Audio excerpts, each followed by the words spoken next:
नमस्कार, तपाईलाई स्वागत छ आजको अडियो बुकमा। आज हामी एउटा अत्यन्तै रोचक पुस्तक 8 ब्रेन रुल्स फर फास्ट प्रोडक्टिभिटीको सारांशमा डुब्नेछौँ। अब म तपाईलाई एक प्रश्न सोध्न चाहन्छु।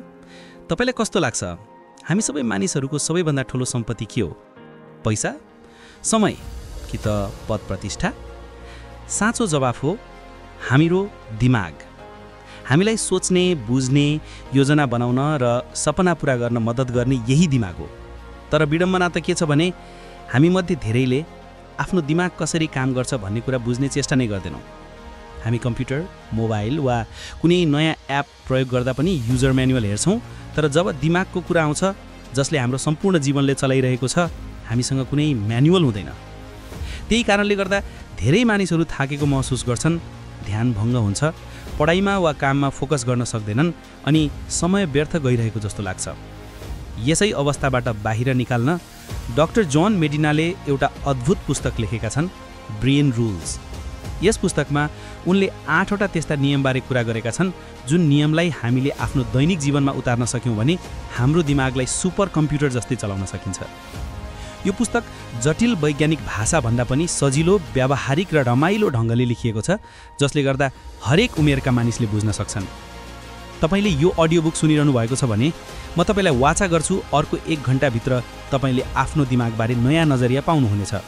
र सबभन्दा रमाइलो कुरा, यी नियमहरू तपाईले कुनै ठूलो मेहनत बिना पनि अपनाउन सक्नुहुन्छ। सानो सानो बानी परिवर्तनले पनि तपाईको प्रोडक्टिभिटीमा ठूलो चमत्कार ल्याउन सक्छ।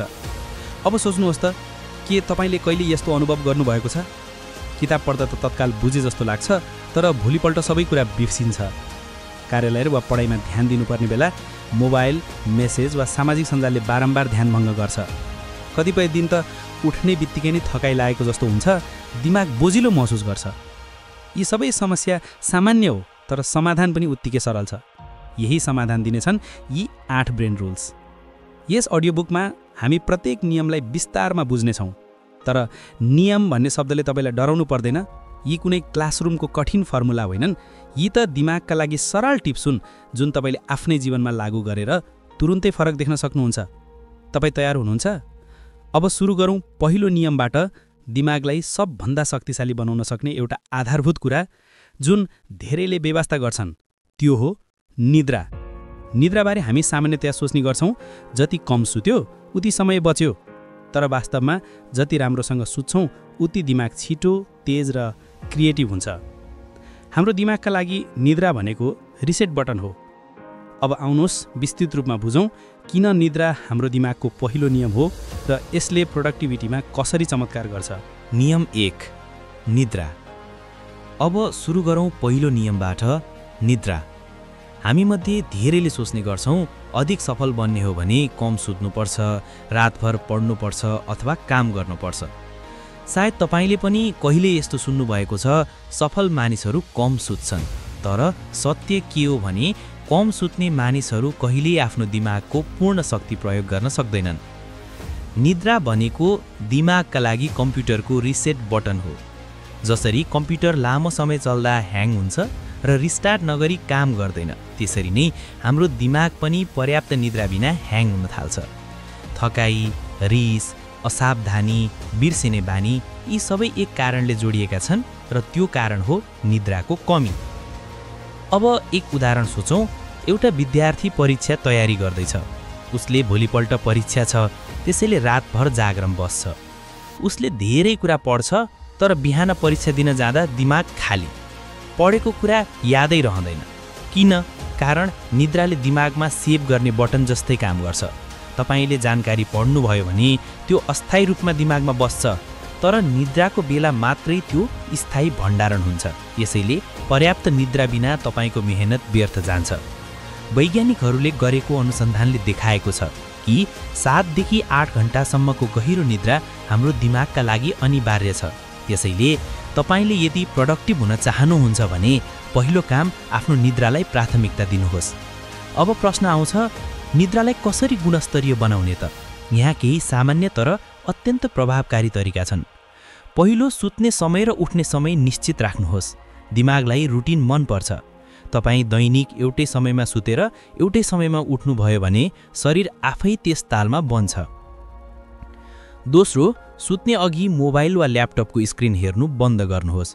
स्क्रिनबाट निस्कने नीलो प्रकाशले दिमागलाई छल्छ र अझै दिनको समय छ भन्ने सङ्केत दिन्छ, जसका कारण तपाईलाई निद्रामा जान कठिन हुन्छ। तेस्रो, सुत्ने कोठा अन्धकार र शान्त पार्नुहोस्। नरम तकिया, चिसो वातावरण र शान्त माहौलले दिमागलाई आराम दिन्छ। अब सोचौँ, तपाईको दिमागले दिनमा करोडौं काम गर्छ, तर जब तपाईँ निद्रामा जानुहुन्छ दिमाग खाली बस्दैन। त्यो समयमा दिमाग जानकारीलाई फाइल फोल्डरमा राख्ने काम गर्छ, अनावश्यक कुरा डिलिट गर्छ अनि अर्को दिनका लागि नयाँ ऊर्जा भर्छ। त्यसैले निद्रा भनेको आलस्य होइन, यो त प्रोडक्टिभिटीको आभार हो। अब तपाईलाई एउटा सानो अभ्यास दिन चाहन्छु। आजैबाट 3 दिनसम्म तपाईँ आफ्नो निद्रालाई ध्यानपूर्वक हेर्नुहोस्। कति बजे सुत्नुहुन्छ, कति पटक मोबाइल चलाउँदा निद्रा ढिलो हुन्छ र अर्को बिहान उठ्दा तपाईको ऊर्जा स्तर कस्तो हुन्छ। यी कुरा लेखेर नोट गर्नुहोस्। तपाईलाई छिट्टै थाहा हुनेछ निद्रा र प्रोडक्टिभिटी सिधा सम्बन्धित छन्। अब तपाईलाई एउटा प्रश्न, तपाईँ आफ्नो दिमागलाई रिसेट गर्ने मौका दिनुहुन्छ कि दिनुहुन्न? यदि दिनुभएको छैन भने आजैदेखि सुरु गर्नुहोस् र सम्झनुहोस्, निद्रा लिने मानिसहरू कमजोर होइनन्, उनीहरू होशियार छन्, किनकि उनीहरूले बुझेका छन् उत्पादनशील बन्ने रहस्य धेरै जागरण बस्नुमा होइन, पर्याप्त निद्रा लिनुमा छ। त्यसैले आज राति जब तपाईँ बत्ती निभाएर निद्रामा जानुहुन्छ, याद गर्नुहोस् तपाईँ आफ्नो दिमागलाई नयाँ दिनको लागि तयार पार्दै हुनुहुन्छ। यसरी हेर्दा निद्रा कुनै समयको बर्बादी होइन, बरु यो तपाईको भविष्यमा लगानी हो। नियम 1, निद्रा। अब सुरु गरौँ पहिलो नियमबाट, निद्रा।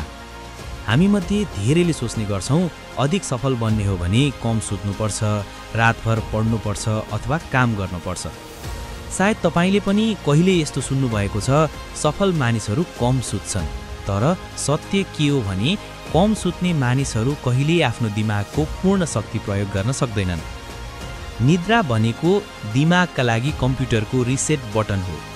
जसरी कम्प्युटर लामो समय चल्दा ह्याङ हुन्छ र रिस्टार्ट नगरी काम गर्दैन, त्यसरी नै हाम्रो दिमाग पनि पर्याप्त निद्रा बिना ह्याङ हुन थाल्छ। थकाइ, रिस, असावधानी, बिर्सिने बानी यी सबै एक कारणले जोडिएका छन् र त्यो कारण हो निद्राको कमी। अब एक उदाहरण सोचौँ। एउटा विद्यार्थी परीक्षा तयारी गर्दैछ। उसले भोलिपल्ट परीक्षा छ, त्यसैले रातभर जागरण बस्छ। उसले धेरै कुरा पढ्छ, तर बिहान परीक्षा दिन जाँदा दिमाग खाली, पढेको कुरा यादै रहँदैन। किन? कारण निद्राले दिमागमा सेभ गर्ने बटन जस्तै काम गर्छ। तपाईले जानकारी पढ्नुभयो भने त्यो अस्थायी रूपमा दिमागमा बस्छ, तर निद्राको बेला मात्रै त्यो स्थायी भण्डारण हुन्छ। यसैले पर्याप्त निद्रा बिना तपाईको मेहनत व्यर्थ जान्छ। वैज्ञानिकहरूले गरेको अनुसन्धानले देखाएको छ कि 7 देखि 8 घण्टासम्मको गहिरो निद्रा हाम्रो दिमागका लागि अनिवार्य छ।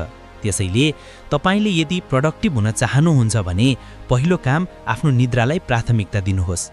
अब प्रश्न आउँछ, निद्रालाई कसरी गुणस्तरीय बनाउने त? यहाँ केही सामान्य तर अत्यन्त प्रभावकारी तरिका छन्। पहिलो, सुत्ने समय र उठ्ने समय निश्चित राख्नुहोस्। दिमागलाई रुटिन मनपर्छ। तपाईँ दैनिक एउटै समयमा सुतेर एउटै समयमा उठ्नुभयो भने शरीर आफै त्यस तालमा बन्छ। दोस्रो, सुत्ने अघि मोबाइल वा ल्यापटपको स्क्रिन हेर्नु बन्द गर्नुहोस्। स्क्रिनबाट निस्कने नीलो प्रकाशले दिमागलाई छल्छ र अझै दिनको समय छ भन्ने सङ्केत दिन्छ, जसका कारण तपाईलाई निद्रामा जान कठिन हुन्छ। तेस्रो, सुत्ने कोठा अन्धकार र शान्त पार्नुहोस्। नरम तकिया, चिसो वातावरण र शान्त माहौलले दिमागलाई आराम दिन्छ। अब सोचौँ, तपाईको दिमागले दिनमा करोडौं काम गर्छ, तर जब तपाईँ निद्रामा जानुहुन्छ दिमाग खाली बस्दैन। त्यो समयमा दिमाग जानकारीलाई फाइल फोल्डरमा राख्ने काम गर्छ, अनावश्यक कुरा डिलिट गर्छ अनि अर्को दिनका लागि नयाँ ऊर्जा भर्छ। त्यसैले निद्रा भनेको आलस्य होइन, यो त प्रोडक्टिभिटीको आभार हो। अब तपाईलाई एउटा सानो अभ्यास दिन चाहन्छु। आजैबाट 3 दिनसम्म तपाईँ आफ्नो निद्रालाई ध्यानपूर्वक हेर्नुहोस्। कति बजे सुत्नुहुन्छ, कति पटक मोबाइल चलाउँदा निद्रा ढिलो हुन्छ र अर्को बिहान उठ्दा तपाईको ऊर्जा स्तर कस्तो हुन्छ। यी कुरा लेखेर नोट गर्नुहोस्। तपाईलाई छिट्टै थाहा हुनेछ निद्रा र प्रोडक्टिभिटी सिधा सम्बन्धित छन्। अब तपाईलाई एउटा प्रश्न, तपाईँ आफ्नो दिमागलाई रिसेट गर्ने मौका दिनुहुन्छ कि दिनुहुन्न? यदि दिनुभएको छैन भने आजैदेखि सुरु गर्नुहोस् र सम्झनुहोस्, निद्रा लिने मानिसहरू कमजोर होइनन्, उनीहरू होशियार छन्, किनकि उनीहरूले बुझेका छन् उत्पादनशील बन्ने रहस्य धेरै जागरण बस्नुमा होइन, पर्याप्त निद्रा लिनुमा छ। त्यसैले आज राति जब तपाईँ बत्ती निभाएर निद्रामा जानुहुन्छ, याद गर्नुहोस् तपाईँ आफ्नो दिमागलाई नयाँ दिनको लागि तयार पार्दै हुनुहुन्छ। यसरी हेर्दा निद्रा कुनै समयको बर्बादी होइन, बरु यो तपाईँको भविष्यमा लगानी हो। भाग 3, आत्मविश्वास र सहानुभूति। कहिलेकाहीँ हामीले निकै राम्रो कुरा भन्न चाहन्छौँ, तर अरूले हाम्रो कुरा गम्भीरतापूर्वक लिँदैनन्। किन यस्तो हुन्छ होला? कारण हो आत्मविश्वासको कमी। अनि कतिपय बेला हामी राम्रोसँग बोल्छौँ, तर अरूको भावनालाई नबुझ्दा उनीहरू हामीसँग टाढा हुन्छन्। यसैले आजको यो खण्डमा हामी कुरा गर्नेछौँ आत्मविश्वासले कसरी तपाईँको व्यक्तित्वलाई उज्यालो बनाउँछ र सहानुभूतिले कसरी अरूको मनलाई जित्छ। 1. आत्मविश्वास, बोल्दा चम्किने शक्ति। आत्मविश्वास भनेको ठूलो स्वरमा बोल्नु होइन, बरु आफ्नो विचारलाई सही ठान्ने आभा हो। जब तपाईँ आत्मविश्वासका साथ बोल्नुहुन्छ, तपाईँको शरीर भाषा, नजर र आवाज आफैमा फरक देखिन्छ। आत्मविश्वासले तपाईँलाई मानिसहरूले सुन्ने मात्र होइन, बरु विश्वास गर्ने बनाउँछ। कल्पना गर्नुहोस्, तपाईँले ठूलो भिडमा आफ्नो अनुभव सुनाउँदै हुनुहुन्छ। यदि तपाईँ ढुक्क भएर भन्न सक्नुहुन्छ, यो कुरा म आफैले भोगेको हुँ, सबै मानिस तपाईँलाई गम्भीरतापूर्वक सुन्छन्। आत्मविश्वास भनेको आवाजको बल होइन, मनको बल हो। 2. आत्मविश्वास कसरी बढाउने? अभ्यास। आफ्नो विचार ऐनामा हेरेर भन्नुहोस्, यसले तपाईँलाई आत्मविश्वासी देखिन मद्दत गर्छ। आवाज, ढिलो तर स्पष्ट स्वरमा बोल्नुहोस्। छिटो बोल्दा मानिसहरूले बुझ्न गाह्रो हुन्छ। शरीर भाषा, सिधा बस्नुहोस्, आँखामा हेरेर कुरा गर्नुहोस्। जस्तो किताब पढ्दा शब्दहरू स्पष्ट उच्चारण गर्न अभ्यास गर्नुहोस्। जब तपाईँ अरूसँग कुरा गर्नुहुन्छ, सोही अभ्यास स्वतः बाहिर आउँछ। आत्मविश्वास अभ्यासको बाली हो, दिनदिनै पानी हाल्दा मात्र उम्रिन्छ। 3. सहानुभूति, अरूलाई आफ्नो बनाउन सक्ने कला। अब कुरा गरौँ सहानुभूतिबारे। सहानुभूति भनेको अरूको भावनालाई महसुस गर्न सक्ने कला हो। उदाहरण, तपाईँको साथीले दुःखको कुरा सुनायो भने यदि तपाईँ तुरुन्तै भन्नुहुन्छ, ए यसलाई त यस्तो गर्नुपर्छ, उसलाई तपाईँ उपदेश दिन थालेको जस्तो लाग्छ। तर यदि तपाईँ भन्नुहुन्छ, म बुझ्छु यो साँच्चै गाह्रो अनुभव रहेछ, ऊ तुरुन्तै तपाईँलाई आफ्नै मान्छे ठान्छ। सहानुभूतिले तपाईँलाई नजिक ल्याउँछ। मानिसलाई तपाईँको ज्ञान भन्दा पनि तपाईँको सम्झाइ र महसुस बढी प्रिय लाग्छ। सहानुभूति भनेको कानले मात्र होइन, मुटुले सुन्ने क्षमता हो। 4. आत्मविश्वास र सहानुभूतिको सन्तुलन। कहिलेकाहीँ मानिस आत्मविश्वासी हुन्छन्, तर सहानुभूति नदेखाउँदा उनीहरू अहङ्कारी देखिन्छन्। तपाईँ भन्न सक्नुहुन्छ, म यो कुरा बुझ्छु, तर मेरो अनुभवमा यस्तो पनि हुन सक्छ। यसरी बोल्दा तपाईँ कन्फिडेन्ट पनि देखिनुहुन्छ र अरूको भावना पनि सम्मान गर्नुहुन्छ। सोच्नुहोस्, यदि तपाईँ आत्मविश्वासी मात्र हुनुहुन्छ भने मानिसहरू तपाईँलाई कडा ठान्छन्। यदि सहानुभूति मात्र देखाउनुहुन्छ भने मानिसहरू तपाईँलाई कमजोर ठान्छन्। तर जब दुवै एकसाथ आउँछ, तब तपाईँलाई नेतृत्व गर्ने व्यक्तित्वको रूपमा हेर्ने गरिन्छ। कठोर सत्यलाई पनि नरम शब्दमा भन्न सक्ने मान्छे नै सबैभन्दा प्रभावशाली हुन्छ। 5. अभ्यास गर्ने उपाय। आजकै लागि एउटा अभ्यास। तपाईँले कुनै यस्तो समय सम्झनुहोस् जहाँ आत्मविश्वासका साथ बोलेर तपाईँले अरूको सम्मान कमाउनुभयो। अर्को समय सम्झनुहोस् जहाँ तपाईँले सहानुभूति देखाएर अरूलाई सहज बनाउनुभयो। यी दुई अनुभवलाई मिसाएर भविष्यमा अभ्यास गर्नुभयो भने तपाईँको सञ्चार कला असाधारण हुनेछ। सन्देश भन्दा पनि अनुभव मानिसको मनमा बस्छ। त्यसैले आत्मविश्वासले सन्देश दिनुहोस्, सहानुभूतिले अनुभव दिनुहोस्। नियम 2. व्यायाम। हामीले पहिलो नियममा सिक्यौँ निद्रा दिमागको रिसेट बटन हो। अब अर्को महत्त्वपूर्ण कुरा बुझौँ, व्यायाम हो। व्यायामलाई हामी प्राय शरीरसँग मात्र जोड्छौँ, तौल घटाउन, स्वस्थ रहन वा राम्रो देखिनका लागि। तर विज्ञानले के देखाएको छ भने व्यायाम त केवल शरीरका लागि होइन, दिमागका लागि पनि इन्धन हो। अब सोचौँ, तपाईँको शरीर एउटा कार हो भने दिमाग त्यो कारको इन्जिन हो। इन्जिनले राम्रोसँग काम गर्न इन्धन चाहिन्छ। त्यसरी नै दिमागलाई सशक्त बनाउन र छिटो काम गराउन व्यायाम अत्यावश्यक हुन्छ। अब प्रश्न आउँछ, व्यायामले दिमागमा के गर्छ त? जब हामी व्यायाम गर्छौँ हाम्रो मुटु छिटो धडक्छ, रगत द्रुत गतिमा शरीरभरि बग्छ। यसै क्रममा दिमागमा अक्सिजन र ग्लुकोज बढी मात्रामा पुग्छ। यो भनेको दिमागले एक किसिमको सुपर बुस्ट पाउने हो। त्यसैले व्यायाम गरेपछि तपाईलाई केवल तन्दुरुस्त मात्र लाग्दैन, तपाईको सोच्ने गति पनि बढ्छ, ध्यान केन्द्रित हुन्छ अनि स्मरण शक्ति बलियो हुन्छ। अब एक सरल उदाहरण, मानौ तपाईँ बिहान उठेर आधा घण्टा हिँड्नुहुन्छ। हिँडाइसकिएपछि तपाईँ कार्यालय वा पढाइमा बस्नुहुन्छ। त्यसबेला तपाईको दिमाग अलि बढी ताजा, बढी फोकस र बढी क्रियाशील हुन्छ। बरु यदि तपाईँ उठ्ने बित्तिकै मोबाइलमा हराउनुभयो वा सिधै काममा बस्नुभयो भने दिमाग अझै सुस्त अवस्थामा हुन्छ।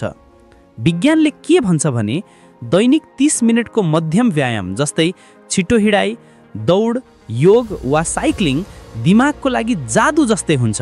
यसले केवल दिमागको कोशिकालाई ताजा बनाउँदैन, नयाँ कोशिका बन्ने प्रक्रिया पनि सुरु गर्छ। यसलाई वैज्ञानिकहरूले ब्रेन प्लास्टिसिटी भन्छन्। यसको अर्थ तपाईले व्यायाम गर्नुभयो भने तपाईको दिमाग लिटरली नयाँ तार जोडन गर्न थाल्छ, जसले सिक्ने र सम्झने क्षमता बढाउँछ। अब सोचौं, तपाईको काम टेबलमा 8 घण्टा बस्ने हो। के त्यस्तो अवस्थामा तपाईलाई व्यायाम गर्नै पर्छ त? जवाफ हो, अझ बढी गर्नुपर्छ। लामो समय कुर्सीमा बस्दा दिमाग सुस्त हुन्छ, ध्यान भङ्ग हुन्छ। त्यसैले विशेषज्ञहरू भन्छन् प्रत्येक 1 घण्टापछि 5 मिनेट उठेर हिँड्नुहोस्, शरीर तन्क्याउनुहोस्। यो सानो बानीले पनि दिमागमा ठूलो फरक पार्छ। अब म तपाईलाई एउटा रमाइलो तथ्य सुनाउँछु। अमेरिकामा गरिएको एउटा अनुसन्धानले देखायो जुन स्कुलका बच्चाहरूले दैनिक खेलकुद गर्छन् ती बच्चाहरूको सिकाइ क्षमता र परीक्षाको नतिजा खेलकुद नगर्ने बच्चाभन्दा धेरै राम्रो हुन्छ। किनकि खेल्दा मात्र शरीर चल्दैन, दिमाग पनि रिचार्ज हुन्छ। त्यसैले अब तपाईले व्यायामलाई केवल तौल घटाउने वा सिक्स प्याक बनाउने कुरा भनेर नहेर्नुहोस्। व्यायामलाई तपाईले आफ्नो प्रोडक्टिभिटी बढाउने औजारको रूपमा हेर्नुहोस्। अब म तपाईलाई एउटा अभ्यास दिन चाहन्छु। भोलिबाट सुरु गर्नुहोस्। बिहान उठ्ने बित्तिकै 10 मिनेट हिँडाइ वा हल्का व्यायाम। यो कठिन हुनु पर्दैन। साधारण दौड, योगा वा घरमै पुशअप वा स्ट्रेच गर्न सक्नुहुन्छ। त्यसपछि आफ्नो दिनलाई नोट गर्नुहोस्। तपाईको ध्यान कस्तो रह्यो? काममा फोकस बढी भयो कि भएन? के तपाईलाई दिमाग ताजा महसुस भयो? 3 दिनमै तपाईले स्पष्ट फरक देख्नुहुनेछ। अनि सम्झनुहोस्, व्यायाम त केवल जवान उमेरमा होइन, जीवनभरि गर्न सकिने बानी हो। अहिले सुरु गर्नुभयो भने तपाईको दिमाग लामो समयसम्म सक्रिय, चञ्चल र तेज रहनेछ। त्यसैले जब तपाईँ भोलि बिहान उठ्नुहुन्छ, मोबाइल खोलेर सोशल मिडिया स्क्रोल गर्नु अघि 10 मिनेट मात्र शरीर चलाउनुहोस्। त्यो 10 मिनेटले तपाईको दिमागलाई पुरै दिनको लागि सुपरचार्ज बनाइदिन्छ। यसरी हेर्दा व्यायाम कुनै टाइम वेस्ट होइन, बरु प्रोडक्टिभिटीमा गरिएको लगानी हो। त्यसैले आजै प्रतिज्ञा गरौँ, व्यायाम अब शरीरको लागि मात्र होइन, दिमागको लागि अनिवार्य फ्युल हो। भाग 5, शरीर भाषा र गैर मौखिक सङ्केत। हामी प्राय सोच्ने गर्छौँ कि संवाद भनेको केवल शब्द मार्फत हुन्छ, तर वास्तविकता के हो भने हाम्रो शरीर भाषाले हामीबारे धेरै कुरा बोलिरहेको हुन्छ। तपाईले केही नबोल्दा पनि तपाईको अनुहार, हातको चाल, बस्ने तरिका र नजरहरूले अरूलाई सन्देश दिइरहेका हुन्छन्। कल्पना गर्नुहोस्, कसैले तपाईलाई भेट्न आयो र तपाईले उसलाई हाँस्दै स्वागत गर्नुभयो। तपाईको हाँसो साँचो भएमा त्यो मानिस तुरुन्तै सहज हुन्छ। तर यदि तपाईँ औपचारिकतावश हाँस्नुभयो भने उसको मनमा शङ्का बस्छ, कि यो मान्छे साँच्चै खुसी छ? यसरी शरीर भाषाले शब्दभन्दा पनि गहिरो सन्देश दिन्छ। शरीर भाषा भन्नाले केवल हात हल्लाउने कुरा मात्र होइन। यसमा तपाईको आँखाको सम्पर्क, बस्ने तरिका, टाउको हल्लाउने बानी, हात क्रस गर्ने शैली, यहाँसम्म कि सास फेर्ने तरिका पनि पर्छ। जब तपाईँ आँखा मिलाएर कुरा गर्नुहुन्छ, तपाईले सम्मान र ध्यान दिइरहेको सन्देश पठाइरहनु भएको हुन्छ। जब तपाईँ बारम्बार नजर हटाइरहनुहुन्छ, त्यसले आत्मविश्वास कम भएको सङ्केत दिन्छ। अरू एक उदाहरण हेरौँ। तपाईँ कसैसँग कुरा गर्दै हुनुहुन्छ र बीचबीचमा टाउको हल्का हल्लाउँदै सुन्नुभयो भने त्यो मानिसलाई लाग्छ कि तपाईँ उसको कुरा बुझ्दै हुनुहुन्छ। तर यदि तपाईँ चुपचाप मात्र बस्नुभयो र कुनै प्रतिक्रिया देखाउनु भएन भने ऊ अलमल्ल पर्न सक्छ। यसरी शरीरको सानो सङ्केतले ठूलो प्रभाव पार्छ। यस्तो पनि हुन्छ, कतिपय मानिसले हात क्रस गरेर बस्ने बानी हुन्छ। धेरैलाई यो सहज लाग्छ, तर अरूले यसलाई रक्षात्मक र टाढा बस्ने सङ्केतको रूपमा बुझ्छन्। त्यसैले कहिलेकाहीँ खुला मुद्रामा बस्ने अभ्यास गर्नुहोस्। यसले तपाईँलाई अझ अप्रोचेबल देखाउँछ। सबैभन्दा रोचक कुरा के हो भने शरीर भाषाले तपाईँको भित्री भावनालाई लुकाउन दिँदैन। तपाईँ डराइरहनु भएको छ भने तपाईँको काँध, सास फेर्ने तरिका र अनुहार आफैले त्यो देखाइदिन्छ। त्यसैले आफ्नो शरीरलाई सचेत बनाउनु भनेको केवल अरूलाई प्रभाव पार्ने मात्र होइन, आफैलाई पनि आत्मविश्वासी बनाउनु हो। गैर मौखिक सङ्केत केवल शरीर भाषामै सीमित छैनन्। तपाईँको आवाजको उतार चढाव, तपाईँले बोलेको गति र तपाईँले बीचबीचमा प्रयोग गर्ने मौनताले पनि ठूलो भूमिका खेल्छ। यदि तपाईँ सधैँ एउटै स्वरमा एउटै गतिमा बोल्नुहुन्छ भने मानिसलाई चाँडै बोर लाग्छ। तर यदि तपाईँ कहिलेकाहीँ शान्त भएर केही क्षण मौन बस्नुहुन्छ अनि फेरि बलियो स्वरमा भन्नुहुन्छ भने तपाईँको प्रत्येक शब्द अझै गहिरो लाग्छ। शरीर भाषा र गैर मौखिक सङ्केतलाई बुझेर प्रयोग गर्न सक्ने मान्छे प्रायः अरूलाई सजिलै आकर्षित गर्छ। जब तपाईँ शब्द र सङ्केतलाई सन्तुलनमा प्रयोग गर्न सिक्नुहुन्छ तब तपाईँको उपस्थितिले मात्र वातावरण परिवर्तन गर्छ। मानिसहरू तपाईँको शब्दभन्दा पहिले नै तपाईँको उपस्थितिलाई महसुस गर्छन्। त्यसैले सम्झिनुहोस्, तपाईँको शरीर हरेक क्षण बोलिरहेको छ। प्रश्न केवल यति हो, के तपाईँ त्यसलाई सचेत भएर नियन्त्रण गर्दै हुनुहुन्छ वा यसले आफैलाई नियन्त्रण गरिरहेको छ? अब अर्को खण्डमा हामी अडियो बुकको अन्तिम भागमा प्रवेश गर्नेछौँ। त्यहाँ हामी सिक्नेछौँ विश्वास बनाउन र सम्बन्धलाई दीर्घकालीन बनाउनका लागि कसरी संवाद गर्ने। यो अन्तिम खण्डले तपाईँलाई पुस्तकको सारलाई जीवनमा उतार्ने व्यावहारिक उपाय दिनेछ। भाग 6, विश्वास र दीर्घकालीन सम्बन्ध निर्माण। मान्छेहरूको सम्बन्ध छोटो समयमा सुरु हुन्छ तर लामो समयसम्म टिकाउन सजिलो हुँदैन। संवादमा सफल हुन केवल मिठासले पुग्दैन, विश्वास कमाउनुपर्छ। विश्वास भनेको यस्तो अमूल्य धन हो जुन एकपटक पाएको भए जीवनभरको सम्पत्ति हुन्छ, तर एकपटक गुमायो भने त्यसलाई पुनः पाउन निकै कठिन हुन्छ। विश्वास बनाउनको पहिलो बाटो हो निरन्तरता। तपाईले आज जे भन्नुभयो भोलि पनि त्यसलाई निभाउन सक्नुपर्छ। मानिसले शब्दभन्दा व्यवहारलाई बढी मूल्य दिन्छ। तपाईले कसैलाई मद्दत गर्ने बाचा गर्नुभयो भने समयमै त्यो पुरा गर्नुहोस्। सानो कुरा भए पनि पुरा गर्ने बानीले मानिसलाई लाग्छ यो मान्छे भरपर्दो छ। दोस्रो कुरा पारदर्शिता। हामी धेरै जसो अवस्थामा आफ्नो कमजोरी लुकाउन खोज्छौँ, तर कहिलेकाहीँ कमजोरी स्वीकार्नु नै बलको परिचय हुन्छ। तपाईले भन्न सक्नुहुन्छ, म यो कुरा धेरै राम्रोसँग जान्दिनँ तर सिक्ने प्रयास गरिरहेको छु। यसरी बोल्दा अरूलाई लाग्छ कि तपाईँ इमान्दार हुनुहुन्छ र विश्वास त्यही इमान्दारीमा जन्मिन्छ। विश्वास बनाउन अर्को महत्त्वपूर्ण आधार हो सुन्ने र सम्झने क्षमता। जब तपाईले कसैको सानो कुरा पनि सम्झनुहुन्छ ऊ अचम्मित हुन्छ। उदाहरणका लागि तपाईँको साथीले एक दिन भनेको थियो मलाई कालो कफी मनपर्छ र अर्को दिन तपाईँले उसलाई भेट्दा भन्नुभयो तिमीलाई त कालो कफी मनपर्छ नि होइन? त्यति बेला उसले महसुस गर्छ तपाईँले उसको कुरा मनमा राख्नुभयो। यसरी सानो सम्झनाले ठूलो सम्बन्ध निर्माण हुन्छ। मानिसहरूलाई सधैँ एउटा कुरा मनपर्छ, सुरक्षा। जब उनीहरूले महसुस गर्छन् कि तपाईँको नजिक हुँदा उनीहरू सुरक्षित छन् तब सम्बन्ध अटुट हुन्छ। सुरक्षा भन्नाले केवल शारीरिक मात्र होइन, भावनात्मक सुरक्षा पनि हो। तपाईले कसैलाई आफ्नो अगाडि स्वतन्त्र रूपमा बोल्न दिनुभयो भने उसले तपाईँलाई आफ्नो सबैभन्दा नजिकको साथी ठान्छ। विश्वास दीर्घकालीन सम्बन्धको आधार हो, तर सम्बन्ध टिकाउन एक कुरा अझै आवश्यक हुन्छ, कृतज्ञता।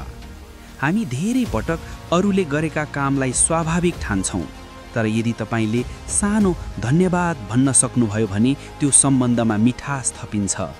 तिमीले मलाई सहयोग गर्यौ त्यसका लागि धन्यवाद भन्ने एक वाक्यले सम्बन्धलाई अझै मजबुत बनाउँछ।